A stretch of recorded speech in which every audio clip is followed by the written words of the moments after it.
Hey everybody, welcome to Dad's Den of Pop Culture. Today we're going to talk about what might have been had things gone maybe a little bit differently.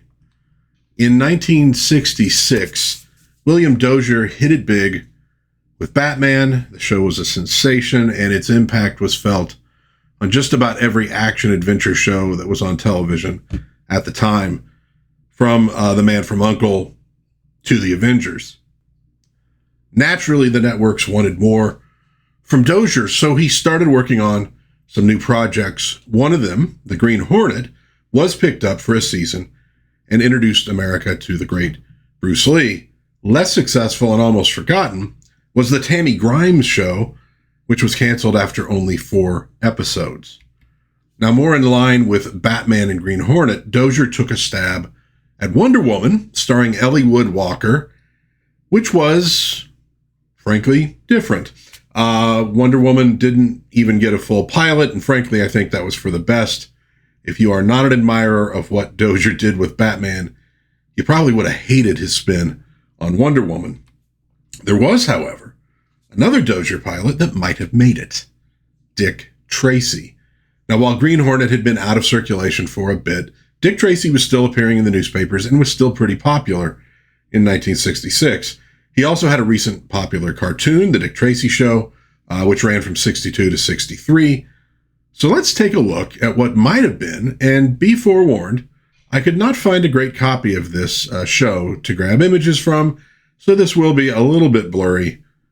But let's check out Dick Tracy. Now, the story in the pilot begins in Washington, D.C., as is clearly shown by the stock footage that opens the show. In an office somewhere, a vaguely Soviet-type person is on the phone, but he is very worried about the upcoming NATO meeting. But the man on the other end of the line assures him he need not worry. Yes, folks, it is Victor Buono taking a break from being King Tut to play Mr. Memory. Mr. Memory says that the NATO meeting will not take place. His plan is already in effect. And we next see the Italian ambassador heading towards the meeting, waylaid by a woman posing as a flower peddler. She gives him a poison needle to the neck. Other abductions follow, ambassadors from West Germany, England, etc. They are carried away in fake ambulances or in ice cream trucks. So far, the look and feel of this pilot is very in keeping with Batman and the Green Hornet, and that might be one of the pilot's failings. Not different enough, especially when you consider how many shows were kind of doing the Batman thing at the time. And then we get the opening, a theme song, Dick Tracy, He's a Good Cop. Music for the show was composed by Billy May, who had done Naked City, Batman, Green Hornet, Mod Squad, but the theme song was written and performed by the Ventures, which is pretty cool. And I have a feeling that if this had gone to a regular series, people would probably still think of that theme song for Dick Tracy the same way that for decades people did the na-na-na-na-na-na-na-na-na-na-na-na-na Batman anytime you brought up Batman, which of course annoyed a lot of comic book fans who didn't care for that TV show. Well, our star in this show is Ray McDonnell, best known for playing Dr. Joe Martin on All My Children. And honestly, I think he looks more like Dick Tracy than almost anybody else who ever played the role. Really had the right profile for it. Davey Davidson plays Tess Trueheart Tracy. So yes, this is contemporary with the comic strips at the time, Tess being married to Dick. Probably a good idea to tie the show in, as tightly as possible with what was happening in the comic strip to take maximum advantage of the strip's popularity. Jan Schutten plays Liz. You probably know her best as Lieutenant Mira Romaine from the Star Trek episode The Lights of Zatar, which, by the way, was co-written by Sherry Lewis, creator of Lamb Chop, in case you didn't know that. Ken Meyer is our Chief Patton. He used to play Major Robbie Robertson on Space Patrol, and Sam Catchem is played by Monroe Arnold. And we round out the Tracy family with Junior Tracy, played by Jay Blood, and Bonnie Braids, played by Eve Plum. Yes, Jan Brady was going to be in the Dick Tracy show. And my first impression from all this is that they did a pretty good job with casting and with making the live-action actors resemble the characters from the strip. Moreover, it's a good opening, takes advantage of the comic strip art and style, really cool theme song. So I think from the start, not too bad. So the plot to kill NATO, thank God this isn't a topical subject these days. The writer for this one is Hal Finberg, vaudevillian orchestra leader and sometimes writer, who also happened to create Derek Flint. Yeah, he wrote the screenplays for Our Man Flint and In Like Flint. He also wrote The Big Store, a later Marx Brothers movie, and he was a writer on the radio show My Favorite Husband, which would go on to be adapted to TV as I Love Lucy. Our director is Larry Pierce, who has a resume, lots of TV shows and B movies. We open with Mr. Memory and his manservant, who brings him a steak on a chain to feed his piranhas. Sadly, the manservant did not keep his hand at least 6 inches away at an earlier feeding, so he has been left with only a hook. His name is Hook. You should always start an episode, with a good hook, so smart. Mr. Memory gets a note. The last ambassador will be here in 2 hours, so now he needs more information, and we get his gimmick. He has extensive computer banks in this room, and connections in his temples allow him to communicate with the computer using a sort of telepathy. His purpose is to figure out who will be assigned to this case so he can prepare for them. And now we check out Chief Patton's office, where he's been informed about the kidnappings and the belief the ambassadors have been transported to his city. Dick Tracy's home base, like the Green Hornets, is kind of left vague. It's just a big city. Chief Patton promises to get his top man on the job, Dick Tracy, and Mr. Memory's computers have given him the exact same name. We also get the Brow, Flat Top, and Mumble's names dropped here, so definitely they would have been, planned for the series. And we learn that Dick lives at 394 Orchard Drive, and his telephone number is 555-7268, for those who like to keep track of such minutia. Now we get to meet the Tracys, or at least a couple of them. We see Junior grabbing the mail and then heading inside. He approaches what looks like a gun target for a shooting range, presses a button, and this activates a televisor in Dick Tracy's crime lab. He admits him. Basically, this is sort of like the Batcave for this series, and they do a nice job with it. Dick has a letter from Tess. She and Bonnie Braids will be home tomorrow from a visit with Sis. So you're not really going to see them in this pilot episode. Then Dick shows Junior some new crime-fighting gizmo involving infrared. The call then comes through to get down to headquarters. Well, they get right down to business, and the search for the ambassadors begins. Naturally, this is an opportunity to show off not only the actors, but also the sets and props for the show, to hook the network and make them want to actually turn it into a series. They did a nice job, honestly, on this pilot, and I think you get a good idea of what the show would have looked like if it had been picked up. Speaking of props, Mr. Memory basks in the glow of his own genius. Victor Buono was perfect for this sort of role. The ambassadors now have arrived at his hideout, and they're being held in the basement. Well, Dick then interviews a doctor with a corrupt past whose ambulance was used in the kidnappings. Claims they were stolen. Dick uses a trick, though, to get his fingerprints, which the doctor realizes. As soon as Dick leaves, the doctor gets on the phone to Mr. Memory. Imagine a doctor involved in something crooked. Dick Grayson's Aunt Harriet would be appalled. Back in Patton's office, there's a conference between Dick, Patton, and Liz. Dick is sure the doctor knows more than he's telling, but he can't prove it. Patton gets a call. The doctor's body was just found on the highway, tossed out of a car.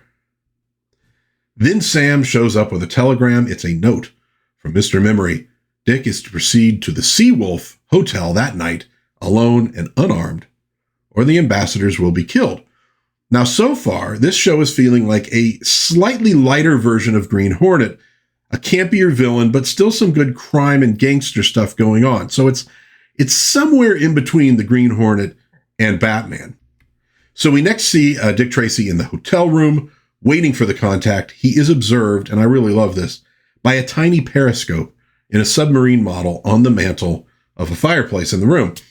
Again, campier than Green Hornet, maybe not quite as campy as Batman.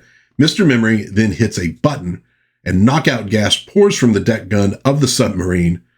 Knockout gas was a major trope in action-adventure shows of this period, right along with realistic masks. I mean, insanely realistic masks and uncanny ventriloquism. So we do get a little of that here. Well, Dick struggles against the gas and finds himself trapped inside the room. The window is sealed with a steel plate. The other door won't open. He comes up with a cunning plan involving a can of shaving cream and turning it basically into a bomb. How many kids would have tried that at home? I don't know. The plan works, but when he gets into the hall, he is attacked by Hook. You get a nifty little fight scene here in the hall, which goes into the room. It ends with the Hook falling on his own hook and dying. So again, they're not really messing around in this show. The rest of the police arrive just as the battle ends. Well, next we're in Tracy's home crime lab, testing something that was found on Hook. It turns out to be computer tape and Philippine pine. So now they have something to work on. They finally have a good clue. Well, the next day, Liz has tracked down the only house in the area with imported Philippine pine. Inside, Mr. Memory believes he is on the cusp of victory. He hands assignments out to his underlings, including this woman here. Now, when said underling leaves, she's picked up by the police. We do get a little car chase here that ends or leads to that one lake that always shows up in every show from this period, like Andy Griffith, Beverly Hillbillies, Star Trek, etc. Well, Dick Tracy shoots their tires out, and they're apprehended. We next see Mr. Memory gloating over the ambassadors, telling them they won't have to endure their captivity for very much longer. The police, meanwhile, fix the car, and Dick prepares to use it to sneak into Mr. Memory's estate. Dick will pose as the chauffeur, and Liz as that woman. It's dangerous, but Dick thinks that some recently delivered tapes that he has on his person will be their secret weapon. And we get a gizmo here. Dick Tracy picks the lock with some sort of little laser. By the 1960s, Dick Tracy was using a lot of really high-tech stuff. You know, there were like these like magnetic flying little, I don't know what you'd call them. They're not quite platforms. They're like, they're kind of like little cups that he flew around in. I don't know if this was going to be in the show, but either way, I think it was definitely inspired by the popularity of Batman and all of the stuff in his utility belt. So they're kind of bringing a little of that in here. Well, Dick and Liz get in. Oh, Dick and Liz. Oh, that's funny. They get in and soon see Mr. Memory's goons descending through a secret door into that basement where the ambassadors are being held. They make their way down there and find the cell holding the prisoners. They bust in, and Dick Tracy, again, not messing around in this thing, he tells the goons they'd better be quiet for a few minutes or they'll be dead. Straight up. The prisoners are freed. Liz heads off with them while Dick goes after Mr. Memory. He enters the laboratory computer room with those tapes. Mr. Memory is there, seems to be sort of like napping, but he kind of wakes. He asks if he, assuming that he is his normal chauffeur, has brought the tapes, and Dick begins loading them into what looks like a projector or a tape deck, but obviously it's something connected to the computers. But as he is doing this, the prisoner's absence is discovered, and two more goons bust in. Mr. Memory quickly realizes what is up, and he pulls a gun on Dick Tracy. He wonders who the true victor here is. Tracy has cost him millions of dollars by freeing the ambassadors, but Mr. Memory is about to take Tracy's life. But how should he die? Well, Mr. Memory starts the computer, and the tapes begin to load, and they're going to tell him what he should do. Well, he places the gizmo on his head, interfaces with the computers, and gets the answer, the aquarium, the piranha. He's going to have, Dick Tracy's hands eaten off, basically. The police bust in, but they have to drop their guns or Mr. Memory will shoot Tracy right then and there. It looks like Dick Tracy will soon be left short-handed. But at the last second, Dick breaks free and starts, karate chopping and kicking the goons. I think Jim Kirk would approve. Well, he starts the tape loading into the computer bank as Mr. Memory shoots him in the arm, but soon Mr. Memory is writhing in pain. The tapes contained ultrasonics going kind of like right into his brain, into his ears, turning his brain into jelly. Well, we later find out that Mr. Memory has been recommitted to a mental institution.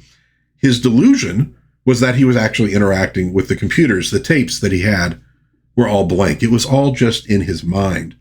Well, as Dick leaves to pick up Tess and Bonnie Braids at the airport, the chief tells him he's earned a week's vacation, but of course, he leaves without even acknowledging that, apparently didn't even hear him. But then he pops back in to let him know he'll take that vacation, but in August, when it's sweltering outside, and everybody laughs. And that's the end of the pilot. Except we get a voiceover next week. In the plot to destroy a metropolis, Dick Tracy encounters global enemy number 1. So we get a little voiceover there from Dozier. All right, thoughts about this pilot. Good casting, and they did a good job of making people look right in the roles. Good action. There's a couple decent little fight scenes in it. You get some cool gizmos. You get, the crime lab. So there's some cool props and set pieces. Somewhere kind of between Batman and Green Hornet in that term, in that regard. It's a little campier than Green Hornet, not quite as campy as Batman. I think, man, we would have gotten some cool Dick Tracy villains in this one. I think just like we did with Batman, Joker, Penguin, etc. We would have gotten, Mumbles and Flat Top and Prune Face and all those guys. If this had gotten picked up as a series, it would have been really cool to see what actors were used in those roles, how they did the makeup and all that kind of stuff. I really think this could have worked as a series and maybe could have worked better even than Green Hornet if it could have pulled in a few more members of the adult audience. I think it had enough to keep kids entertained. And I think Dick Tracy was still a pretty big name at the time. So a real tragedy, I think, that this one didn't get turned in ultimately to a regular series. It's still pretty cool. I'd love to see a cleaned up version of it. I think it was played, I think, as a TV movie at one point. So it got taped and we're looking at a really, really old tape. But I think you could even see from the image there that Ray McDonnell, I think he makes a really good Dick Tracy. And anyhow, let me know what you think. If you've seen this pilot in the comments, or if you have any questions about it, I'd love to answer them there. It's pretty cool. I think it's worth giving a look. It's on YouTube. You can find it there. Check it out. Let me know what you think about the Dick Tracy pilot and if it could have worked as a regular series. If you enjoyed this little review, please give it a like, maybe subscribe, maybe share with a friend. That would be very cool. Do all sorts of pop culture reviews on this site. But until next time, God bless everybody. Please be kind to one another. Have a little bit of fun out there. And I will see you hopefully again soon in Dad's Den of Pop Culture. Bye-bye.